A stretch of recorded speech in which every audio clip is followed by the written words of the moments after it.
ప్రార్థన చేసుకుందాం అండి. పరిశుద్ధుడా పరిశుద్ధుడా పరలోకములో ఉన్న మా తండ్రి, మీ పరిశుద్ధమైన నామానికి వందనాలు, కృతజ్ఞతాస్తుతులు చెల్లిస్తున్నాం.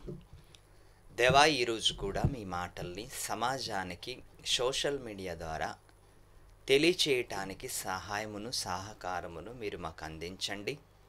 మీ బలమైన హస్తాలతో మమ్మల్ని భద్రపరచండి. చక్కటి విషయాలను మీ బిడ్డలకు అందించటానికి సహాయమును దయచేయమని కోరుకుంటూ ఈ ప్రార్థన మా ప్రభుని యేసుక్రీస్తు వారి పేరట మీకు సమర్పిస్తున్నాం తండ్రి. ఆమేన్. ప్రియమైన దేవుని పిల్లలారా, క్రీస్తు వారి పేరట మీ అందరికీ నా వందనాలు.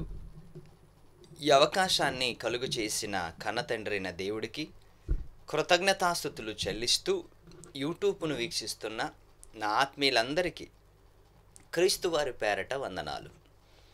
ప్రియమైన దేవుని పిల్లలారా, దేవుడు మరొక అవకాశాన్ని నాకు దయచేశాడు. మరొకసారి మీ ముందుకొచ్చి ప్రాముఖ్యమైన సంగతులను, బైబిల్లో నుంచి కొన్ని ప్రాముఖ్యమైన సంగతులను నేర్చుకోవటానికి దేవుడు మరొక అవకాశాన్ని మనందరికీ దయచేశాడు. ఈరోజు కూడా ఒక మంచి అంశాన్ని ముందు పెట్టుకొని చక్కగా బైబిల్లో నుంచి ఆలోచించటానికి ప్రయత్నం చేద్దాం.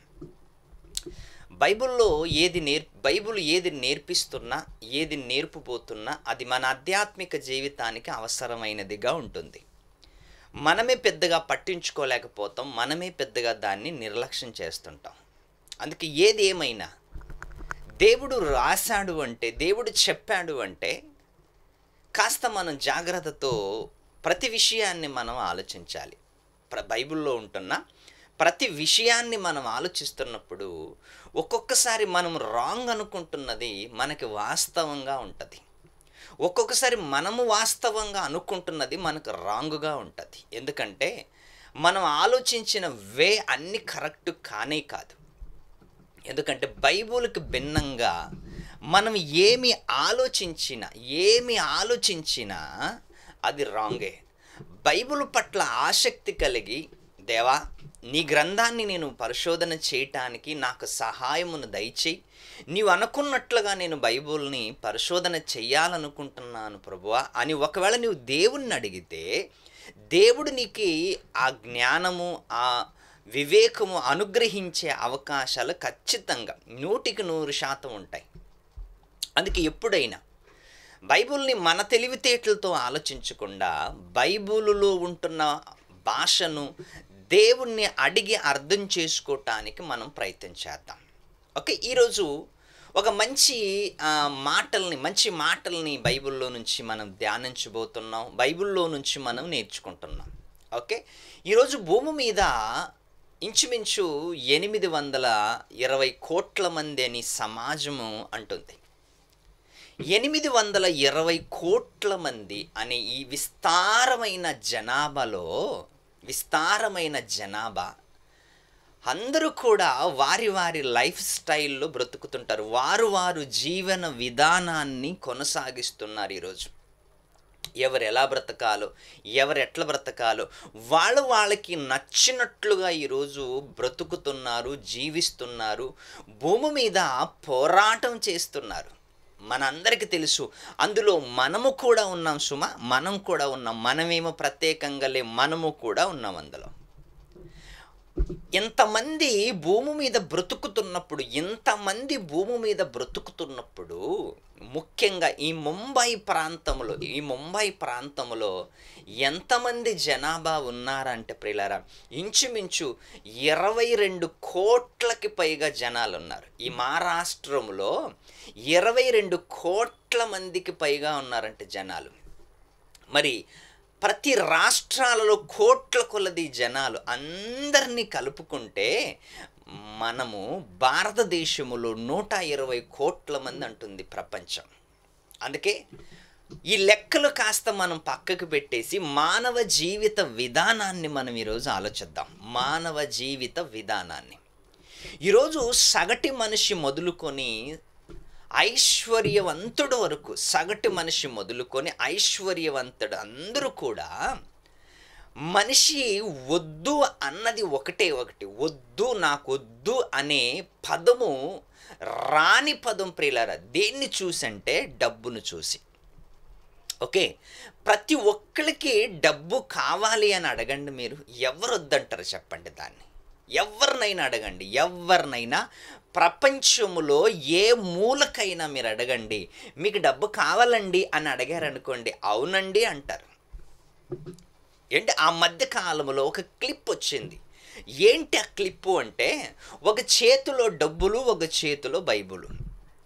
ఈ రెండిటిని జనాల మధ్యలోకి తీసుకెళ్లారు ఒకరు. ఈ రెండిటిని జనాల మధ్యలోకి తీసుకెళ్ళి, ఈ రెండిటిలో మీకేం కావాలండి అని అడిగితే అందరు డబ్బులే తీసుకున్నారు, కానీ బైబుల్ని ఎవ్వరూ తీసుకోలేదు.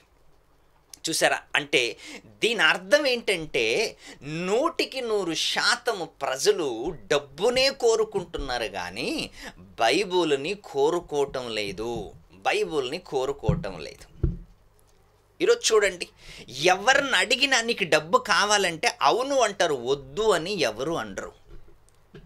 హన్నుడైనా, నాస్తికుడైనా, హేతవాదైనా, క్రైస్తవులైనా, ముస్లిమ్స్ అయినా, ఎన్ని జాతులు వారు ఉన్నారో ఈ భూమి మీద, అన్ని జాతుల వారు డబ్బు నాకొద్దు అండి అన్నవాడు ఎవ్వడు లేడండి. ఎవ్వడు లేడు. అందరూ డబ్బు కావాలనుకునే వాళ్ళే, కానీ మాకొద్దు అనుకునే వాళ్ళు ఎవరు లేరు. దీన్ని బట్టి మనకు అర్థం ఏమవుతుందంటే, అందరూ ధనవంతులు అవ్వాలని ఆశపడుతున్నారు. బాగా ఆలోచించండి. మనుషులందరూ కూడా లో క్లాసు మొదలుకొని మిడిల్ క్లాస్ వరకు, మిడిల్ క్లాస్ మొదలుకొని హై క్లాస్ వరకు అందరూ కూడా ధనవంతులు అవ్వాలని ఆశపడతారు. ధనవంతులు అవ్వాలని ఆశపడతారు. ఎవరిని అడగండి, మీకు డబ్బు కావాలి అంటే అవును అంటారు. ఎందుకంటే ప్రతి వాడు కూడా ధనవంతుడు అవ్వాలి అనుకొని ఆశపడతారు. ప్రతివాడు ధనవంతుడు అవ్వాలి, ప్రతివాడు ధనవంతుడు అవ్వాలి కదండి. అంటే ప్రతివాడు ధనవంతుడు అవ్వాలని ఆశపడుతున్నారు ఈరోజు. మరి దేవుడు ఏమంటున్నాడు? మీరు ధనవంతులు కాకండి అంటున్నాడు. దేవుడేమో ధనవంతులు కాకండి అంటున్నాడు, మనుషులేమో ధనవంతులు అవ్వాలనుకుంటున్నారు. చూసారా? దేవుని ఆలోచనలకి మనిషి ఆలోచనలకి ఎంత తేడా ఉంది ఈరోజు. దేవుని పిల్లలే, కానీ దేవుడు వద్దన్నది ఏంటో తెలుసా? మీరు ధనవంతులు కాకండి అంటున్నాడు. మనిషి ఏమో లేదు నేను ధనవంతుడు అవ్వాలి అని ఈరోజు రాత్రి పగులు కష్టపడుతున్నాడు. ఎంత కష్టపడుతున్నాడంటే అవసరమైతే విదేశాలలోకైనా వెళ్ళి సంపాదించుకొని నేను ధనవంతుడు అవ్వాలి అన్న కక్షతో ఈరోజు మనిషి బ్రతుకుతున్నాడు. మరి పైన దేవుడేమంటున్నాడు? మీరు ధనవంతులు కాకండి. ఒకవేళ ధనవంతులైతే మీరు శోధనలోను ఉరిలోను పడతారు అంటున్నాడు దేవుడు. ఏంటి? తన పిల్లలు కదా, తన పిల్లల్ని ఏ విధముగానైనా దేవుడు రక్షించుకోవాలన్న ఆలోచనలతోనే ఉంటాడు. తన పిల్లల్ని ఏ విధముగానైనా పోగొట్టుకోకూడదని, అందరినీ తన దగ్గరికి తీసుకోవాలని దేవుడి ఆలోచన. ప్రియులారా, చూసారా? ఈరోజు మనం చూడండి ఎలా ఉన్నాం. మేము ధనవంతులు అవ్వాలని ఆశపడుతున్నాం. దేవుడేమో మీరు ధనవంతులు కాకండి అని అంటున్నాడు. దేవుడు ధనవంతులు కాకండి, మీరు ధనవంతులైతే మీరే మీ ప్రమాదములో ఇరుక్కుంటారు, మీరు ప్రమాదములో ఇరుక్కుంటారు అని దేవుడు పదే మనకు బైబిల్లో చెప్తున్నాడు. మీరు దేవుడు ఏమంటున్నాడంటే మీరు ధనవంతులు కాకండి అంటున్నాడు. మనుషులేమో లేదు మేము ధనవంతులు అవ్వాలని ఆశపడుతున్నాం అంటున్నారు. ఈరోజు ఎవరినైనా చూడండి, ఈరోజు ఎవరినైనా అడగండి, మీరు ధనవంతులు అవ్వాలని ఆశపడుతున్నారా అంటే అవునండి అంటున్నారు. మీరు ధనవంతులు అవ్వాలని ఆశపడుతున్నారంటే అవును అంటారు. వద్దు అని ఎవరు అనరు. వద్దు అని ఎవరనరు ప్రియులారా. ధనవంతులు ఇంకా ధనము సంపాదించాలి అని ఆలోచనలో ఉన్నారు. బీదవాళ్ళు మేము ధనము సంపాదించాలన్న ఆలోచనలో ఉన్నారు. ధనము సంపాదించాలన్న ఆలోచనలతోనే ఈ భూమి మీద ఉంటున్న జనాభా అందరూ కూడా పరుగులు తీస్తున్నారు. ఈరోజు మనిషి పరుగులు తీస్తూ మేము ధనము సంపాదించాలి. చూడండి, బస్సులు ఖాళీ లేవు, ట్రైన్లు ఖాళీ లేవు, హాస్పిటళ్ళు ఖాళీ లేవు. ఎక్కడ చూసిన విస్తారమైన జనము, ఎక్కడ చూసిన విస్తారమైన ప్రజలు పరుగులు పరుగులు పరుగులు తీస్తున్నారు. ఎక్కడికి నీ పరుగు అంటే, ఇదిగో సంపాదన వెనకాల పరుగు, సంపాదన కోసము పరుగు, సంపాదించటానికి పరుగు. మేము ధనవంతులు అవ్వాలి, మేము ధనవంతులు అవ్వాలి, మేము ధనవంతులు అవ్వాలని ఎన్ని పరుగులు పెడుతున్నారు ఈరోజు. ఏంటి first day, second day night duty అంట, ఏంటి ఫస్ట్ షిఫ్ట్ అంట, సెకండ్ షిఫ్ట్ అంట, నైట్ షిఫ్ట్ అంట, అవసరమైతే 4 షిఫ్ట్లైనా చేసి ధనాన్ని కూడబెట్టుకోవటానికి మనిషి ఇష్టపడుతున్నాడు ఈరోజు. చూసారా? దేవుడేమో మీరు ధనవంతులు కాకండి అంటున్నాడు, ధనవంతులు కాకండి అంటున్నాడు. కానీ మనిషి ఏమో మేము ధనవంతులు అవ్వాలి అనుకుంటున్నారు. మేము ధనవంతులు అవ్వాలి అని మనిషి పోరాటం ఈరోజు చూడండి. మనిషి పోరాటము ధనవంతుడవ్వాలని. దేవుని ఆలోచన ఏంటో తెలుసా? మీరు ధనవంతులు కాకండి అని. తన పిల్లలకి దేవుడు చెప్పి చెప్పి చెప్పి చెప్పి దేవుడే చివరికి ఏమైపోయాడంటే, వీళ్ళని ఏ విధముగానైనను వీళ్ళ ఆలోచనలకి కన్నం వేయాలి, వీళ్ళ ఆలోచనలకి అడ్డుకట్టు వేయాలి అని దేవుడు మరొక కొత్త స్కీమ్ ప్రవేశపెట్టాడు మనందరికీ. ఈ స్కీమ్ మీరు వాడుకోవాలనుకుంటున్నారా? దేవుడు మరొక కొత్త స్కీమ్ పెట్టాడు. ఎందుకంటే జనాల మనస్తత్వాన్ని ఎరిగిన దేవుడు, జనాల వైఖరిని ఎరిగిన దేవుడు, జనాలని ఆలోచన పసిగట్టిన దేవుడు ఒక మంచి ఆఫర్ ఇచ్చాడు అందరికీ. మంచి ఆఫర్ ఇచ్చాడు. ఏంటంటే, ఏ విధముగానైతే జనాలు మేము ధనవంతులు అవ్వాలి అనుకుంటున్నారో, మేము ధనవంతులే అవ్వాలనుకుంటున్నారో, అయితే దేవుడు ఏమంటున్నాడు తెలుసా? మీరు ధనవంతులు అవ్వాలనుకుంటున్నారు కదా, అయితే క్రీస్తునందు మీరు ధనవంతులు అవ్వండి అంటున్నాడు. చూసారా? దేవుడు కూడా మన స్థాయిలోకి దిగిపోయి మనల్ని ఏ విధముగానైనను కాపాడుకోవాలి అని దేవుడు మరొక కొత్త స్కీమ్ ప్రవేశపెట్టాడు మనందరికీ. యేసుక్రీస్తు ద్వారా మీరు క్రీస్తునందు ధనవంతులు అవ్వండి. బాగుంది కదా ఇదేదో? అందుకే ఈ లోకములో ధనవంతులైన వాళ్ళ గురించి మాట్లాడుతూ బైబిల్లో ఒక చక్కటి విషయాన్ని దేవుడు మనకు పొందుపరిచాడు. చదువుకుందాం ఒక మంచి మాట. తిమోతి రాసిన పత్రిక 6వ అధ్యాయము 17వ వచనం. తిమోతి రాసిన పత్రిక చదవండి ఒకసారి. బైబిల్ ఉన్న వాళ్ళందరూ తీయండి. దేవుడు ఒక మంచి స్కీము లేకపోతే ఆఫర్ ఇచ్చాడు మనుషులందరికీ కూడా. ఏంటి ఆఫర్ అనుకుంటున్నారా? మనిషి డబ్బు డబ్బు డబ్బు అని పరిగెత్తున్నాడు కదా. నేను ధనవంతుడు అవ్వాలని ఆలోచిస్తున్నాడు కదా. అయితే నీవి ధనవంతుడు అవ్వు అంటున్నాడు దేవుడు. నీవు ధనవంతుడు అవ్వాలనుకుంటున్నావు కదా, నీవు ధనవంతుడు అవ్వు. కానీ నా ఒక కండిషన్ అప్లై ఏంటంటే, నువ్వు క్రీస్తునందు ధనవంతుడవ్వు. ఏమంటుంది బైబిల్? 6వ అధ్యాయం 1 తిమోతి రాసిన పత్రిక చూడండి. ఒక మంచి విషయాన్ని దేవుడు చెప్తున్నాడు. 1 తిమోతి రాసిన పత్రిక 6వ అధ్యాయము 17వ వచనం. 1 తిమోతి రాసిన పత్రిక. తిమోతి గారికి ఒక మంచి ఉత్తరాన్ని రాస్తూ ఏమంటున్నాడు, ఆయనకి ఏమని హెచ్చరిస్తున్నాడో ఇక్కడ ఒక మంచి మాట చదువుకుందాం. 17వ వచనం. ఇహమందు ధనవంతులైన వారు గర్విష్ఠులు కాక, ఇహమందు ధనవంతులైన వారు. నీవు ధనవంతుడు అవ్వాలని ఒకవేళ నువ్వు ఆశపడుతున్నావు అంటే మంచిదే. కానీ నీకు ధనము ఉండటం వలన నీకేం రాకూడదు తెలుసా? నీకు గర్వము రాకూడదు. ఈరోజు చూడండి, సాధారణమైన మనిషిగా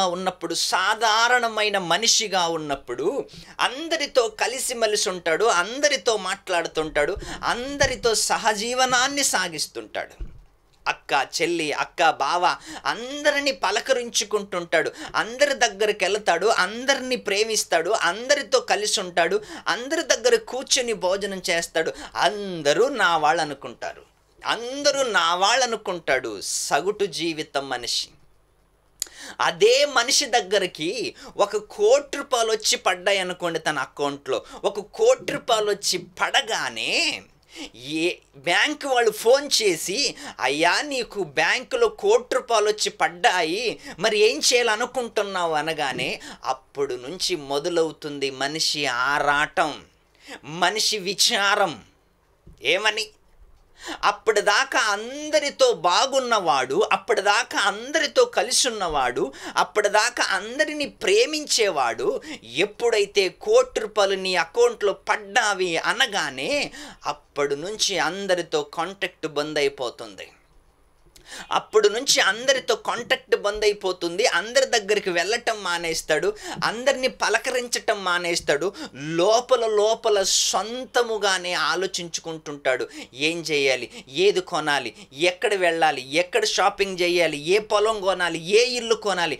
అప్పటిదాకా అందరితో కలిసి ఉన్నాడు, అప్పటిదాకా అందరితో కలిసి తిరుగునోడు ₹1,00,00,000 రాగానే మనసు మారిపోద్ది. నలుగురిని పలకరించటం మర్చిపోతాడు, నలుగురి దగ్గరికి వెళ్ళటం మర్చిపోతాడు. ఏంటి, మాట మారిపోతుంది, అహంకారం వచ్చేస్తుంది, పక్కలున్న పలకరించడు. అందుకే బైబిల్లో తిమోతి గారికి పౌలు గారు ఏమంటున్నారో తెలుసా?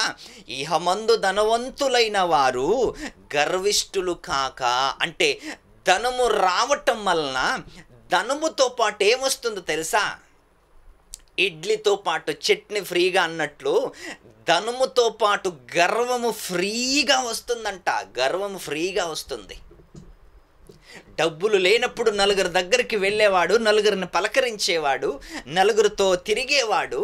ఎప్పుడైతే డబ్బు వచ్చిందో ఆ డబ్బుతో పాటు గర్వం వచ్చేసింది. ఆ గర్వము వలన మనుషులు పక్కోడు కూడా కనిపించకుండా అయిపోయాడు. అందుకే ఎంత మంచి మాట, ఇహమందు ధనవంతులైన వారు గర్విష్ఠులు కాక అస్థిరమైన ధనమునందు నమ్మకం ఉంచక. ఒకవేళ నీ దగ్గర ధనమున్నా దాని మీద నమ్మకము ఉంచకు, దాని మీద నమ్మకము పెట్టకు. ఎందుకంటే నీ ధనము నీ ప్రాణాన్ని కాపాడలేదు, నీ ధనము అన్ని సుఖాలను నీకు ఇవ్వలేదు, నీ ధనము అన్ని విధాలుగా నిన్ను కాపాడలేదు, అన్ని విధాలుగా నిన్ను కాపాడలేదు. అందుకేమంటున్నాడు అంటే, అస్థిరమైన ధనం, స్థిరమైనది కాదు ఇది, అస్థిరమైన ధనం. ఏదో ఒక రోజు నీ దగ్గర నుంచి వెళ్ళిపోతుంది, లేకపోతే నీవైనా ధనం దగ్గర నుంచి వెళ్ళిపోతావు. రెండిట్లో ఏదో ఒకటి జరుగుతుంది సుమా. నీవైనా వెళ్ళిపోతావు, లేకపోతే అదైనా వెళ్ళిపోతుంది. అందుకే అది అస్థిరమైనది, స్థిరమైనది కాదు. దాని పట్ల, దాని యందు నువ్వేముంచకూడదంట? నమ్మకం ఉంచక సుఖముగా అనుభవించుటకు సమస్తమును మీకు ధారాళముగా దయచేయి దేవుని యందే నమ్మకముంచండి అని ఆజ్ఞాపించుము. చూసారా?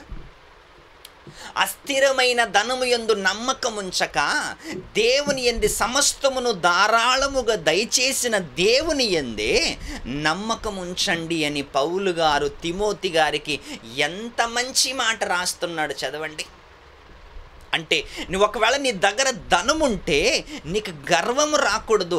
ఆ ధనము నీకు ఒకవేళ ఉంటే ఆ ధనముతో నువ్వేం చేయాలో తెలుసా? నువ్వు దేవుని కార్యక్రమాలను చేపట్టాలి. నీ దగ్గర ధనం ఉంది, నీ దగ్గర బోల్డ్ అంత ధనం ఉంది, విస్తారమైన ధనం ఉంది. ధనవంతుడు ఎప్పుడు దేవుడు సేవ చేయాలని ఆశపడ్డాడు తెలుసా? ధనవంతుడు ఎప్పుడు దేవుడి కోసం ఇవ్వాలి అనుకోడు తెలుసా? ఎందుకంటే ఉన్న రూపాయిలో ₹2 ఎలా చేయాలనుకుంటాడు, కానీ ₹1 దేవుడి కోసం ఖర్చు పెట్టి ₹1 నా బిజినెస్లో వాడుకుందామని ఏ ఒక్కడనడు.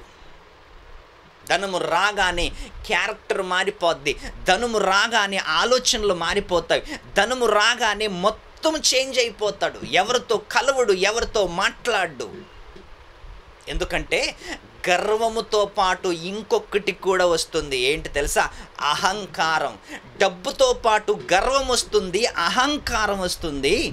ఎవరిని పలకరించడు.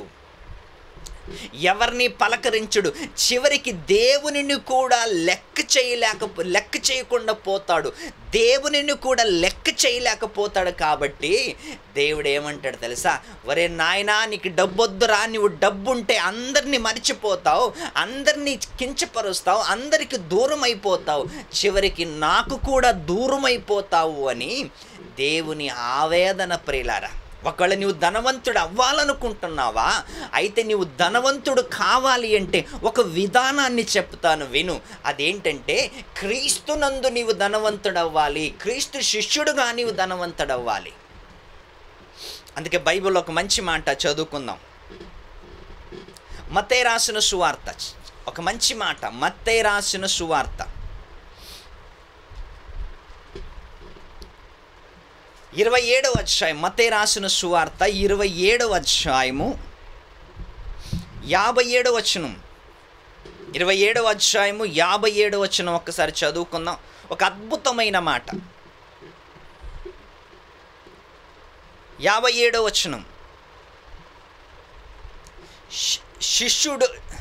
యేసు శిష్యుడుగా ఉన్న, చూడండి, ఒక ధనవంతుడు ఉన్నాడు, ధనవంతుడుగా ఉన్నాడు. ధనవంతుడు అంటే బైబిల్లో దేవుడు ధనవంతుల గురించి మాట్లాడితే ఏమంటున్నాడు తెలుసా? ధనవంతులు పరలోక రాజ్యములు ప్రవేశించరు అని బైబిల్లో మనకు తెలుసు. బైబిల్లో ధనవంతులు పరలోక రాజ్యములో వెళ్ళరు అని మనకు తెలుసు. కానీ నువ్వు క్రీస్తునందు ధనవంతుడు అయితే, లోకమందు ధనవంతుడు కాదు, లోకంలో ఉన్న ధనవంతుడు, ఏ ఒక్క ధనవంతుడు పరలోకానికి వెళ్ళడు. లోకమందు ధనవంతులు వేరు, క్రీస్తునందు ధనవంతులు వేరు. క్రీస్తునందు ధనవంతులు పరలోకానికి వెళతారు, లోకమందు ధనవంతులు నిత్య నాశనానికి వెళతారు. వాళ్ళు పరలోకానికి వెళ్ళరు. ఎందుకు అంటే వాళ్ళకి గర్వం వచ్చేసింది, దేవుణ్ణి పట్టించుకోరు, ప్రజలను పట్టించుకోరు. అందుకే దేవుడు ఏమంటున్నాడు తెలుసా?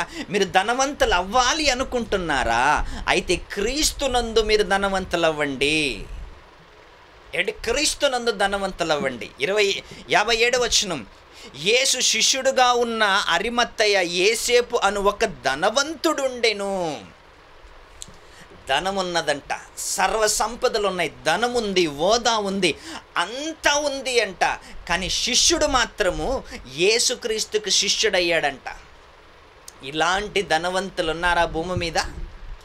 ఇలాంటి ఆలోచన కలిగిన వాళ్ళు ఉన్నారా? ఒకవేళ మీరు ధనవంతులు అవ్వాలి అనుకుంటే, మాకు కూడా బోల్డ్ అంత డబ్బు రావాలి అనుకుంటే, కానీ మీకు ధనం వస్తుంది, కానీ హరిమత్తయ్య లాంటి ఆలోచన కలిగినే ఉండాలి. నీ కోట్లైన దేవుడిస్తాడు, కానీ నీ ఆలోచనలు ఎలా ఉండాలంటే హరిమత్తయ్య లాంటి ఆలోచనలు కలిగి ఉండాలి. ఎందుకంటే నీ ధనము ద్వారా నీవు గర్వించకుండా నీవు యేసు శిష్యుడుగా మారిపోవాలి. ఉన్నారండి ఈరోజు ముఖేష్ అంబానీ, ధీరుభాయ్ అంబానీ, అనిల్ అంబానీ, హదాని, ఎంతోమంది ధనవంతులు ఉన్నారు. అంతమంది ధనవంతులు ఈ ప్రపంచంలో నంబర్ 1 ధనవంతులు ఉన్నారు. స్త్రీలు ఉన్నారు, పురుషులు ఉన్నారు. అంతమంది ధనవంతుల్లో ఏ ఒక్క ధనవంతుడైనా క్రీస్తు శిష్యుడుగా అవుతాడా? కారువాడు. కానీ ఈ బైబిల్లో ఉంటున్న ధనవంతుడు, బైబిల్లో ఉన్న ధనవంతుడు, క్రీస్తునందు ధనవంతుడు యేసుకు శిష్యుడుగా మారాడంట. అంత ధనముండి ఈయనకేంటండి అంటారా? ఆ ధనాన్ని దేవుడి కోసం ఖర్చు పెట్టాలి. తన వ్యాపారాలు, తన బిజినెస్లు అవన్నీ ఒకెత్తైతే ఈయన ఆలోచనలు మాత్రం ఒకెత్తు. ఏంటి? నా దగ్గర ఎంతున్నా, నా దగ్గర సర్వస్వం ఉన్నా, నేను మాత్రం క్రీస్తుకి శిష్యుడనే, క్రీస్తు దాసుడనే, క్రీస్తుకు లోబడి బ్రతకాలనుకున్నాడు ఈయన. ఏమనుంది ఒకసారి చదవండి. యేసు శిష్యుడుగా ఉన్న అరిమత్తయ్య యేసేపు అను ఒక ధనవంతుడున్నను సాయంకాలం అయినప్పుడు వచ్చి పిలాతు నొద్దకు వచ్చి యేసు దేహమును తనకిమ్మని అడుగగా పిలాతు దానిని అతనికి అప్పగించండి అని ఆజ్ఞాపించాడంట. పిలాతు దగ్గరికి వెళ్ళాడంట. పిలాతు దగ్గరికి వెళ్ళాలి అంటే, పిలాతు అంటే ఎవరు? గవర్నర్. రోమా ప్రభుత్వానికి పిలాతు గవర్నర్. అలాంటి గవర్నర్ దగ్గరికి వెళ్ళి అడిగటానికి ఏ హోదా ఉండాలి, ఎంత హోదా ఉండాలి, ఎంత కెపాసిటీ ఉండాలి, ఎంత పలుకుబడి ఉండాలి. అప్పుడే కదా గవర్నర్ని కలవటానికి అపాయింట్మెంట్ దొరుకుతుంది. గవర్నర్ దగ్గరికి వెళ్ళటానికి అవకాశాలు ఉంటాయి. ఎమ్మెల్యే దగ్గరికి వెళ్ళటానికే మనకు అవకాశాలు రావు ఈ కాలంలో. గవర్నర్ దగ్గరికి వెళ్ళి, అది రోమా ప్రభుత్వం గవర్నర్, ఆయన దగ్గరికి వెళ్ళి యేసు దేహమును నాకు ఇవ్వాలి అని అడుక్కున్నాడు అంటే ధనవంతుడై ఉండి కూడా క్రీస్తు శిష్యుడు అనబడ్డాడు. ధనవంతుడై ఉండి కూడా క్రీస్తు శిష్యుడు అనబడ్డాడు అంటే ఈరోజు ఇహమందు ధనవంతులు మీరెవ్వరూ కాకండి. ఇహమందు ధనవంతులు కాక క్రీస్తునందు ధనవంతులవ్వండి. క్రీస్తునందు ధనవంతులవ్వండి. క్రీస్తునందు ధనవంతులైన వారే ధనవంతులు. క్రీస్తునందు ధనవంతులైన వారే ధనవంతులు. చూడండి, క్రీస్తుని గురించిన కూడా ఒక మంచి మాట రాయబడింది. 2 కొరింథీయులు రాసిన పత్రిక సంఘానికి పౌలు గారు రాస్తున్నాడు. క్రీస్తుని గురించిన పరిచయం చేస్తున్నాడు. మీరేమో ధనవంతులు అవ్వాలనుకుంటున్నారు కదా, క్రీస్తు ధనవంతుడై ఉన్నాడు అని చెప్తున్నాడు. 2 కొరింథీయులు రాసిన పత్రిక 8వ అధ్యాయము 9వ వచనం చూడండి, ఎంత మంచి మాట, అద్భుతమైన మాట. మీరు మన ప్రభు అయిన యేసుక్రీస్తు కృపను ఎరుగుదురు గదా, మీరు మన ప్రభు అయిన యేసుక్రీస్తు కృపను ఎరుగుదురు గదా. ఆయన ధనవంతుడై ఉండి యేసుక్రీస్తు ఎవరంట? నంబర్ 1 ధనవంతుడు. ఈ ప్రపంచములో సర్వ సంపదలు ఆయన యందే గుప్తములై ఉన్నవి. ఆయన లాంటి ధనవంతుడు ఎవరు లేరు. అందరూ ధనవంతులందరూ కూడా ఆయన కిందే. ఆయన కలిగించిన వాటిలో కొంత సొమ్ము దాచుకొని ధనవంతులయ్యారేమో కానీ నంబర్ 1 ధనవంతుడు ఎవరో తెలుసా? నీవు నేను నమ్మిన మన రక్షకుడే ధనవంతుడు. ఆయన యందు మీరు ధనవంతులవ్వండి అంటున్నాడు దేవుడు. ఆయన యందు మీరు ధనవంతులవ్వండి. క్రీస్తునందు ధనవంతులవ్వండి. ఇహలోకమందు ధనవంతులు కాకండి. ఇహలోకమందు ధనవంతులైన వారు ఎలా ఉంటారంట? శోధనలోను ఉరిలోను నానాయుక్తమైన ప్రతి విషయములో ఈ లోకములో ధనవంతుడైన వాడు శోధనలో పడతాడు, ఉరిలో పడతాడు. అందుకే ఈ లోకమందు ఇహమందు ధనవంతులు మనం ఆశించకూడదు. ఇహమందు ధనవంతులు అవ్వాలని ఆశపడకూడదు. నేను క్రీస్తునందు ధనవంతుడు అవ్వాలి. ఎలా అవ్వాలంటే అరిమత్తయి శిష్యుడయ్యాడు. అరిమత్తయ్య యేసేపు యేసుక్రీస్తుకి శిష్యుడయ్యాడు. ఎందుకంటే ఆయన తనను తాను తగ్గించుకున్నాడు. అన్ని విధాలుగా దేవుని కార్యక్రమాలని సహకరిస్తున్నాడు. ధనవంతుడై ఉండి కూడా యేసుకి శిష్యుడుగా మారాడు అంటే శిష్యుడు అని బైబిల్లో వ్రాయబడింది ఆయన గురించి. శిష్యులు కూడా ఏం చేశారంట? సమస్తమును వదిలిపెట్టి యేసుక్రీస్తుని వెంబడించారంట. పేతురు గారు ఏం మాట్లాడుతున్నారు తెలుసా? ప్రభువా, మేము సమస్తమును విడిచిపెట్టి నిన్ను వెంబడించితిమి కదా.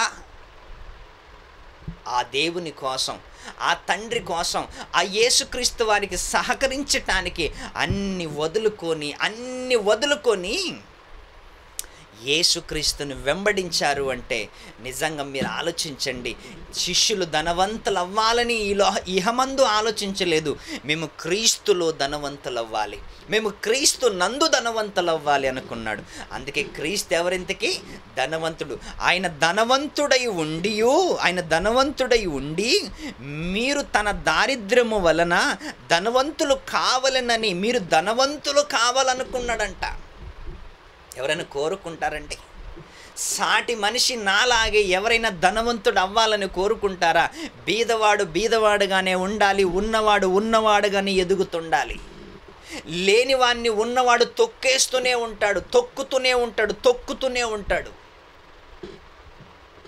ఏమండి, ఒక్కసారి మీరు ఆలోచించండి. యేసుక్రీస్తు ఏమంటున్నాడు? తన దారిద్ర్యము వలన ధనవంతులు కావాలనని మీ నిమిత్తము దారిద్రుడాయను, మన నిమిత్తము దారిద్రుడాయను. ఎందుకోసం? మనము ధనవంతులు అవ్వాలని. ఎందుకంటే మనకు ఒక పిచ్చి కదా భూమి మీద, నేను ధనవంతుడవ్వాలి. అని రాత్రి పగలు కష్టపడతావు. నిద్రలో అదే మాటలే, కలలో అదే మాటలే, పని మీద అదే మాటలే. ఎక్కడ వెళ్ళినా నేను ధనవంతుడవ్వాలన్న ఆలోచన దేవుడు నెరవేర్చటానికి ఒక మంచి ఆఫర్ నీకు దయచేశాడు. ఒకవేళ నువ్వు ధనవంతుడు అవ్వాలి అని ఆశపడుతున్నావా, నువ్వు ధనవంతుడే అవ్వాలనుకుంటున్నావా, అయితే ఒక స్కీమ్ తీసుకొచ్చాడు. ఎవరి నుంచి స్కీమ్ వచ్చింది, ఎవరి ద్వారా వచ్చింది? యేసుక్రీస్తు ద్వారా. ఏమని? క్రీస్తునందు ధనవంతులవ్వాలి. ఆ ఆలోచన మీకుందా? అలా అవ్వాలనుకుంటున్నారా? క్రీస్తునందు ధనవంతులు అవ్వాలనుకుంటున్నారా? అవును ప్రియులారా, అందుకే ఒక్కసారి మీరు ఆలోచించండి. దేవుడు మన స్థాయికి దిగిపోయి మన ఆలోచనలు పసిగట్టి మన ఆ ఉద్దేశాలను తెలుసుకొని మనల్ని ధనవంతులుగా చేయటానికి యేసుక్రీస్తు దారిద్రుడయ్యాడంట. మనం ముందు ధనవంతులు కావాలి, క్రీస్తునందు ధనవంతులు కావాలి. ఇహమందు ధనవంతులు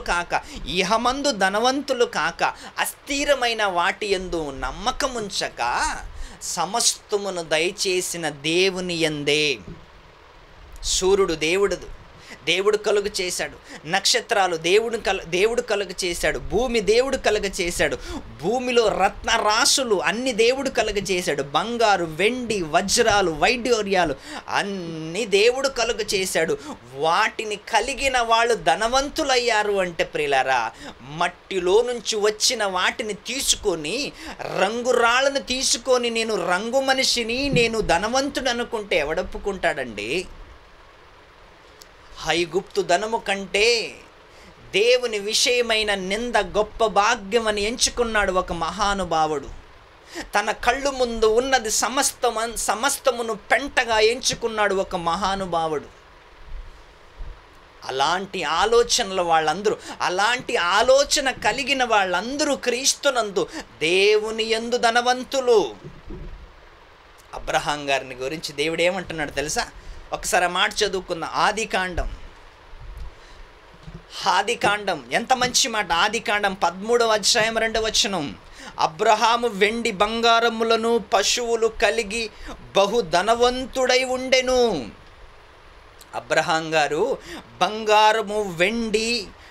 అబ్రహాము వెండి బంగారము పశువులు కలిగి బహుధనవంతుడై ఉండెను.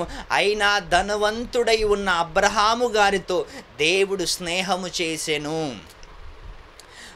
ధనవంతుడైన అబ్రహాము గారితో దేవుడు ఇష్టము కలిగింది, దేవుడు ఇష్టపడ్డాడు. ఆయన గురించి ఎన్నో ఉద్దేశాలను మాట్లాడాడు. ఆయన సంతానాన్ని భూలోకం అంతటికి విస్తరిస్తాను అన్నాడు. అంటే అబ్రహాము ధనవంతుడు. ఆయనకున్న ధనము ఏమైంది తెలుసా? దేవుడిలో ఖర్చు పెట్టాడు, దేవుని కోసము వాడాడు, దేవుని సేవలో వాడాడు, అవసరాలను తీర్చాడు, సాటి సహోదరుల అవసరాలను తీర్చాడు, తనతో పాటు ఉంటున్న వాడి అవసరాలను తీర్చాడు. అబ్రహాము గారు ఖర్చు పెట్టుకుంటూ వెళ్ళాడు.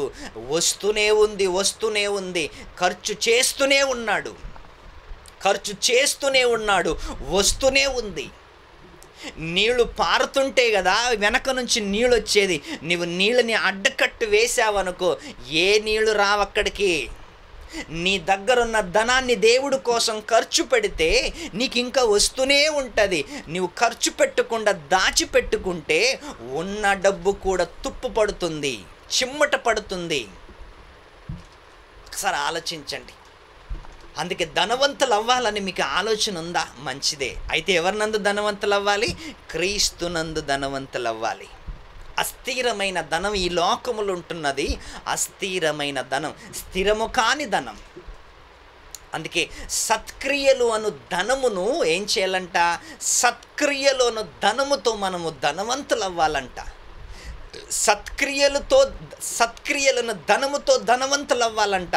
క్రీస్తునందు ధనవంతులు అవ్వాలి మనం. అందుకే దేవుడు ధనవంతుడు, మన కోసం ఆయన దారిద్రుడయ్యాడంట, మనల్ని ధనవంతులుగా చేయటానికి. ఒకసారి ఆలోచించండి. ఈ ప్రపంచములో ఉన్న ధనవంతులందరూ కూడా ధనవంతులు కాదండి వాళ్ళు. ఎందుకంటే వాళ్ళు స్థిరమైన దాన్ని నమ్ముకోలేదు, స్థిరమైనది వాళ్ళ దగ్గర లేదు. ఏమంటే అస్థిరమైన ధనమును నమ్ముకొని వాళ్ళు ధనవంతులయ్యారు. ఒకరోజు దాన్ని కూడా వాళ్ళు వదిలిపెట్టి వెళ్ళిపోతారు. ఎంతమంది వెళ్ళిపోలేదు చెప్పండి? ఎంతమంది మహానుభావులు వెళ్ళిపోలేదు ఈ ప్రపంచంలో నుంచి. డబ్బులు సంపాదించుకున్న వాళ్ళు, ఆస్తి కూడబెట్టుకున్న వాళ్ళు, నంబర్ 1 ధనవంతులైన వాళ్ళు ఈ లోకము నుంచి వెళ్ళిపోయారు ప్రియులారా. ఎందుకో తెలుసా? ధనము స్థిరమైనది కాదు, ధనము శాశ్వతమైనది కాదు, ధనము అస్థిరమైనది. నీతో పాటు రాదు, నీవు దాంతో పాటు ఉండవు. అందుకే మనము క్రీస్తునందు ధనవంతులవ్వాలి. క్రీస్తునందు ధనవంతులైన వారే ఒరిజినల్ ధనవంతులు. క్రీస్తునందు ధనవంతులైన వారే శాశ్వతమైన ధనవంతులు. సత్క్రియలు అనే ధనముతో నీవు ధనవంతుడవ్వాలి. నమ్మకమైన మనస్సుతో నీవు ధనవంతుడవ్వాలి. విశ్వాసముతో నీవు ధనవంతుడవ్వాలి. ఇవన్నీ తెలియకుండా, ఇవన్నీ ఆలోచించకుండా ఇన్ని విషయాలు బైబిల్లో దేవుడు మనకి నేర్పిస్తే నేర్చుకోకుండా ధనం వెనకాల పరిగెత్తుతావేంటి? ధనవంతుడవ్వాలని పరిగెత్తుతావేంటి? ఈ లోకంలో ధనవంతులను చూస్తున్నావు కదా, ఎన్ని తంటాలు పడుతున్నారు, ఎన్ని బాధలు పడుతున్నారు, ఎన్ని ఇబ్బందులు పడుతున్నారు. అలాంటి నీకు ధనం కావాలా? నీకు ధనం కోరుకుంటున్నావంటే నువ్వు మనశ్శాంతిని కోల్పోతున్నావు అని అర్థం. నీవు ధనాన్ని కోరుకుంటున్నావంటే కుటుంబములో శాంతి కోల్పోతున్నావు అని అర్థం. ఇహమందు ధనవంతులు కాకూడదు, క్రీస్తునందు మనము ధనవంతులవ్వాలి. క్రీస్తులో ధనవంతులవ్వాలి. అప్పుడే దేవుడు మనల్ని చూసి ఆనందిస్తాడు. ఇహమందు ధనముంటే గర్వం వస్తుంది. క్రీస్తునందు ధనముంటే, క్రీస్తునందు ధనవంతుడు అయితే దేవుని వాక్యాన్ని ఇంకా బాగా బోధిస్తావు, ఇంకా బాగా నేర్పిస్తావు, ఇంకా మంచి మంచి కార్యక్రమాలు, దేవుని కార్యక్రమాలు నువ్వు చేస్తావు. అందుకే మీరు ఆలోచించండి ప్రియులారా. ధనవంతులు అవ్వాలని ఆశపడుతున్నారా? అయితే క్రీస్తునందు ధనవంతులు అవ్వండి. ఇహమందు ధనం మంచిది కాదు, ఇహలోక సంబంధమైన ధనము మంచిది కాదు. ఎందరో ప్రాణాలను తీసింది, ఎందరినో మట్టిలో కప్పేసింది, ఎందరినో పొడుచుకునేలా చేసింది, ఎందరినో ఉరిపెట్టుకునేలా చేసింది ఈ లోక సంబంధమైన ధనం. దేవునికి వ్యతిరేకంగా తిరిగేలా చేసింది, దేవునికి ద్రోహం చేసేలా చేసింది ఇహలోక సంబంధమైన ధనం. అందుకే నీవు ధనవంతుడు అవ్వాలని అంత ఆశపడుతున్నావా? అంత ముచ్చటగా ఉందా నీవు ధనవంతుడు అవ్వాలని? అయితే నీవు క్రీస్తునందు ధనవంతుడు క్రీస్తునందు ధనవంతుడు అవ్వు. అప్పుడు నీకు బాగుంటుంది, నీ కుటుంబానికి బాగుంటుంది. ఆధ్యాత్మికంగా నువ్వు ఇంకా ఎదుగుతావు. అప్పుడు నీ కుటుంబము, నీవు చల్లగా దేవునిలో కలకాలము కొనసాగుతారు. అందుకే ఒక్కసారి మీరు ఆలోచించండి. ఇహమందు ధనవంతులు కాకండి, క్రీస్తునందు ధనవంతులు అవ్వాలని ఆశపడండి. మీ ఆశని దేవుడు 100% నెరవేరుస్తాడు, ఖచ్చితంగా నెరవేరుస్తాడు. మీరు క్రీస్తునందు ధనవంతులు అవుతారు ఖచ్చితంగా. ఇది దేవుడు చెప్పిన వాస్తవం, బైబిల్ చూపించిన నిజాలు. ఈ నిజాలను నీవు నమ్మితే క్రీస్తునందు నీవు ధనవంతుడవుతావు. ఆ క్రీస్తుతో పాటు ఒకరోజు పరలోకంలో ఆనందంగా పరలోకంలో ఉంటావని కోరుకుంటూ ఈ సమయాన్ని ముగిస్తూ సెలవు తీసుకుంటున్నాను.